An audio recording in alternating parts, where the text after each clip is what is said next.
There are structures on this planet that do not feel ancient.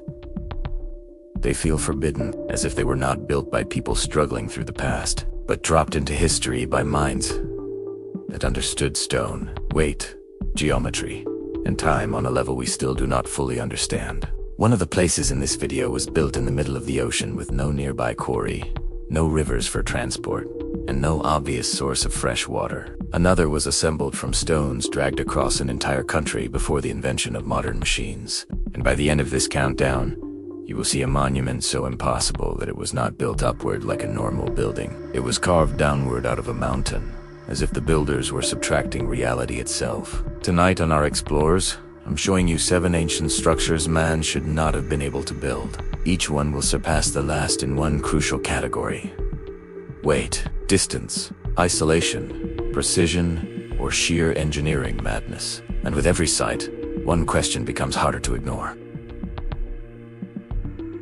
Were ancient people really as primitive as we've been told? Or have we underestimated the past so badly that the evidence has been sitting in stone the entire time? Number 7. Nan Madol, Micronesia. Out in the Western Pacific, far from the major land empires of the ancient world, lies one of the strangest cities ever constructed. Nan Madol does not sit on a mountain. It does not rise from a desert. It does not hide in a jungle. It floats, or at least, it appears to. This ancient ceremonial city was built on nearly 100 artificial islets, stitched together by narrow canals, giving it the eerie look of a drowned maze. Many call it the Venice of the Pacific. But that comparison does not go far enough, because Venice was built with ships, trade routes, and advanced state organization. Nan Madol was built on tiny coral foundations in the middle of the ocean, using massive basalt logs, some weighing several tons each. These were not small stones collected from a beach. These were huge volcanic columns, stacked like giant timber beams, one over another, forming walls, tombs, platforms, and sacred enclosures. And here is where the mystery becomes brutal. There is no easy explanation for how those stones got there. The quarry source is believed to be on another part of the island, but moving multi-ton basalt columns across uneven terrain and shallow reef channels would be difficult even with modern planning. Now remove cranes, remove steel cables, remove engines, remove modern roads, remove everything. How do you build a megalithic city in the sea? Who organized the labor? How were the stones lifted and balanced? How were foundations stabilized over water? And why create such a place in one of the most logistically punishing environments imaginable? Local traditions speak of powerful brothers who used mysterious forces to move the stones through the air. Archaeology does not accept that explanation, but archaeology also cannot replay the construction. It can only stand in the ruins and admit something uncomfortable. Nan Madol should have been unbelievably difficult to build, and Nan Madol is only number 7, because the next site was not built in remote ocean silence. It was built where all of Europe could eventually stare at it. A ring of stone so famous that people think they understand it. Until they see the numbers, until they learn where some of those stones actually came from, and until they realize that the real mystery of Stonehenge is not what it meant, but how it was even possible. This is our Explorers, and the impossible is just getting started. Number 6. Stonehenge. People think they know Stonehenge. That is the first illusion, because the real mystery of Stonehenge is not that giant stones stand in a circle on an English plain. The real mystery is that some of those stones should never have reached that plain at all. Number 6. Stonehenge, England. On the surface, it looks simple. A ring of standing stones. A prehistoric monument. A symbol. Something ancient people gathered around for ritual, burial, or astronomy. But the moment you stop looking at Stonehenge as a postcard and start looking at it as an engineering problem, the entire site changes. The largest sarsen stones weigh around 25 tons. Each one had to be quarried, shaped, transported, raised upright, and then locked together with horizontal lintels on top. And that last detail matters, because those lintels were not just dropped into place. They were fitted with joints. Real joints. Real joints. Tongue and groove style stoneworking. as if the builders wanted the monument to behave like precision carpentry, except in rock. Now add the second layer of the mystery. The smaller blue stones did not come from the same location. They came from Wales. That means some of them traveled well over 100 miles before reaching Stonehenge. Over rough land, across rivers without engines, without steel axles, without cranes, without anything we would call efficient transport. So here's the question no textbook can make feel normal. How do you move stones over those distances in the late Neolithic world, and then arrange them into a monument aligned with the sky? Because Stonehenge is not random. Its layout interacts with the solstices. The monument frames light. It turns sunrise and sunset into architecture. Whoever designed it was not merely stacking weight, they were shaping meaning. And maybe that is what makes Stonehenge so dangerous to underestimate. Primitive people do not do simple monuments like this by accident. Not with transport problems. Not with joinery. Not with celestial alignment. Not with this level of planning. And yet Stonehenge is still above ground. Visible. Open to the sky. The next place on this list does the opposite. It vanishes. It goes down. Not one floor. Not two. But deep enough to hide an entire population beneath the earth. A city with ventilation, storage, security, and survival built directly into stone. Not a cave. Not a shelter. A city. Number 5. Derinkuyu, Turkey. In 1963, a man renovating his house knocked through a wall. Behind it was empty space. Then a passage. Then another room. Then more tunnels. What he had opened was not a cellar. It was the entrance to one of the most astonishing underground cities on Earth. Derinkuyu descends roughly 18 levels into the ground. At its deepest, it reaches around 85 meters. That is not a basement. That is a hidden world. This place could shelter thousands of people.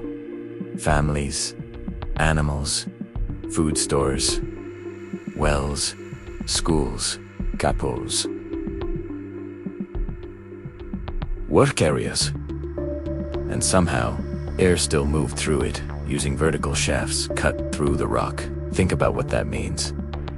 You are underground, deep underground, and yet the builders saw ventilation, water, access, internal movement, and defense. Massive circular stone doors could seal passages from the inside. Entire communities could disappear below the surface and survive.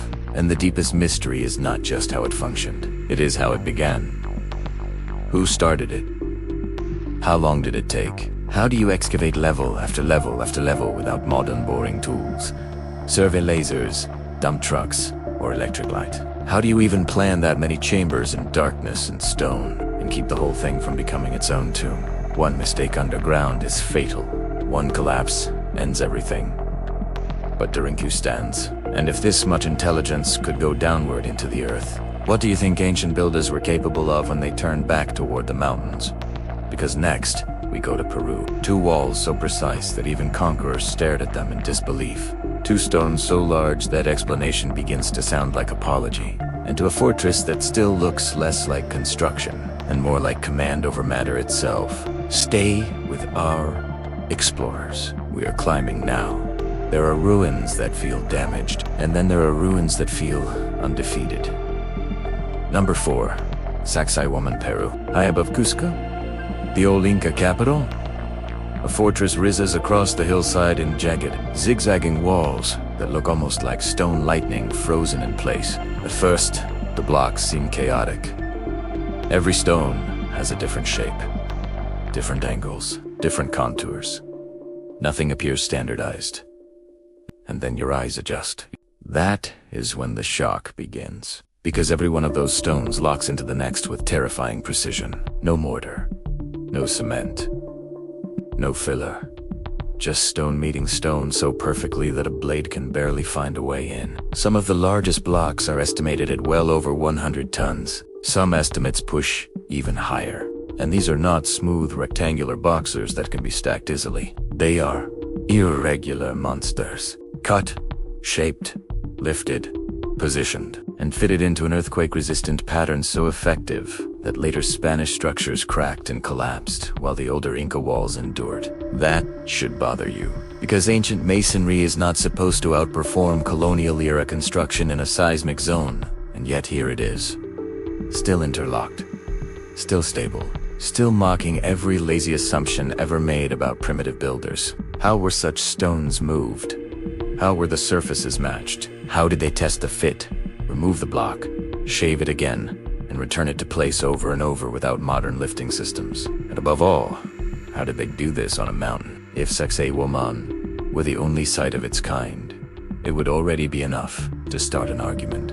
But it is not, because now we leave the Andes and move to the structure everyone recognizes, and almost nobody truly absorbs. Number 3, the Great Pyramid of Giza. The most famous ancient monument on Earth is also one of the most numbing. People have seen it so many times that they no longer feel the scale. So let's restore it. Roughly 2.3 million blocks. One structure, originally rising to around 146 meters. For nearly 4,000 years, no human-made building on Earth stood taller. The base is leveled with a precision that still feels obscene for its age. Its sides align astonishingly close to the cardinal directions. North, south, east, west. Not approximately, deliberately. And inside, deep granite blocks were transported from far away and placed within an internal system of chambers and passages that still drives debate today. Forget the pyramids as symbols. Treat this as logistics. Treat it as surveying. Treat it as geometry. Treat it as labor organization on a superhuman scale. Even if you accept every conventional explanation, one fact remains untouched. This required a level of planning, discipline, and execution that feels almost modern. No cranes, no iron machines, no powered cutting tools, no GPS, no concrete pumps, and yet the result still dominates the horizon and the imagination. This is where the word impossible becomes slippery. Because the Great Pyramid clearly exists, so impossible things can be done. The only question is how much harder the next ones become. And now we arrive at stones so heavy that even the pyramid begins to feel human again. The next site is not just about precision. It is about weight so absurd that modern people stand beside it and instinctively look for the machine that must have done it. There is no machine. There is only stone. And a silence history still cannot fill. ARH Explorers is going deeper into the impossible. If you want to break a person's confidence in ancient history, do not start with theories. Start with a single block of stone, then tell them how much it weighs. Number 2, Baalbek, Lebanon. Near the great temple complex of Baalbek lies one of the most disturbing quarries on Earth. Because this is not where you find ordinary building material. This is where you find ambition that borders on madness. One of the famous stones here, often called the Stone of the Pregnant Woman, weighs around 1,000 tons. Nearby, even larger quarried blocks have been identified. More than 1,000 tons. In some estimates, far beyond that. These are not rough, natural boulders. These are cut monoliths, human-worked stone, prepared for movement, prepared for use. And that alone should stop the conversation. Because cutting such a block is one thing, transporting it is another. Raising it is something else entirely. Inside the Roman-era temple platform at Baalbek sit the legendary trilithon stones.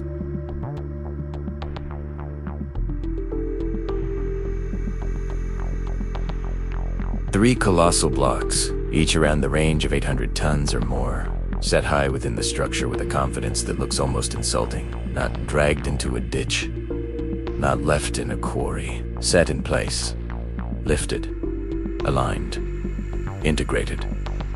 Try to feel the force of that. Modern cranes are miracles of steel and hydraulics, and yet even now, moving a single stone of that size is not a casual task. It demands planning, specialized equipment, road preparation, load distribution, engineering review. Ancient builders had none of that in any modern sense. So what did they have? More manpower, better methods, lost techniques, or a level of practical engineering we still do not understand well enough. And Baalbek becomes even stranger the longer you stare at it, because the style and chronology questions refuse to sit quietly. Some researchers place the megalithic work comfortably within Roman engineering capacity. Others are convinced the deepest stonework belongs to an older phase, a foundation inherited rather than begun by Rome. That argument has never truly gone away, and maybe it never will. Because Baalbek is one of those places where stone becomes accusation. It accuses the viewer of simplicity, of certainty, of thinking that because we have labels, we have explanations. We do not. We have names. We have estimates. We have theories. But theories do not move 800 tons into the air.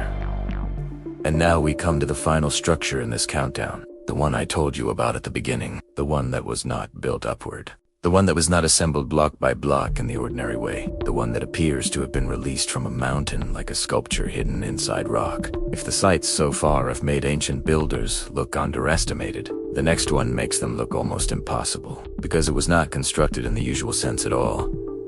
It was excavated top down. One mistake would have ruined everything. One wrong cut would have destroyed the design forever. And yet what remains is not a ruin of failure. It is one of the most astonishing achievements ever carved by human hands. Final, stop. And the word impossible is about to mean something new. Number 1, Kailasa Temple final. Closing most buildings begin at the ground. A foundation is laid. Walls rise. Weight is supported from below. That is how construction works. That is how human beings make architecture. Which is exactly why the last structure on this list feels like it should not exist. Number 1. Kailasa Temple, Ellora. India. Kailasa was not built the normal way. It was carved vertically into a mountainside from the top down.